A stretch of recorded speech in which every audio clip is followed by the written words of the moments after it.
നിഷാറിന്റെ ഭാര്യയാണോ? ആ ഞാൻ ആ കുന്നത്ത് താമസിക്കുന്ന സുലൈക്ക എന്ന് പറഞ്ഞ പെണ്ണ് പറഞ്ഞിട്ട് വരണേ, നിങ്ങൾ ഭയങ്കര കഷ്ടപ്പെട്ട് ജീവിക്കുന്ന കുടുംബാന്ന് പറഞ്ഞേ. കഷ്ടപ്പെട്ട് ജീവിക്കാന്ന് അവള് പറഞ്ഞ. അവൾക്ക് ഇതന്നെ പണി, ഞങ്ങളെ പറ്റി അനാവശ്യം പറയില്ലേ.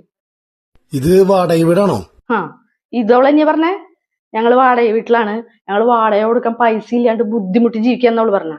അന്നൊരു കാര്യം നിങ്ങൾ കേട്ടോ, ഞങ്ങളുടെ വീട്ടിലെ TV ഉണ്ട്, ഫ്രിഡ്ജ് ഉണ്ട്, വാഷിംഗ് മെഷീൻ ഉണ്ട്. പിന്നെ അവിടെ എടുക്കണണ്ട 2 വണ്ടി, ഒരെണ്ണത്തിന് പകരം 2 വണ്ടിയാ. നീ നോക്കിയേ, 5 പവന്റെ മാല 2 ദിവസം മുന്നേ മേടിച്ചിട്ടുള്ളോ. അല്ല, ഇതൊക്കെ തന്നെ അവളോട് ചോദിക്കേണ്ട ആവശ്യം നിങ്ങക്ക്? അതല്ല, കഷ്ടപ്പെട്ട് ജീവിക്കുന്ന കുടുംബങ്ങൾക്ക് ഗവൺമെന്റ് ഇത് 2 ലക്ഷം രൂപ കൊടുക്കണ്ടേ? അപ്പൊ അതൊന്നും അറിഞ്ഞിട്ട് പോവാനായിട്ട്. അതെ, അവൾക്ക് ഞങ്ങളെ പറ്റി നല്ലോണം അറിയാം. അവള് പറഞ്ഞവൾക്ക് സത്യ. ഇതൊക്കെ ഇൻസ്റ്റാൾമെന്റിൽ മേടിച്ചതാ. ഇത് ബുക്ക് പണ്ടാ 60 രൂപ മേടിച്ചതാ.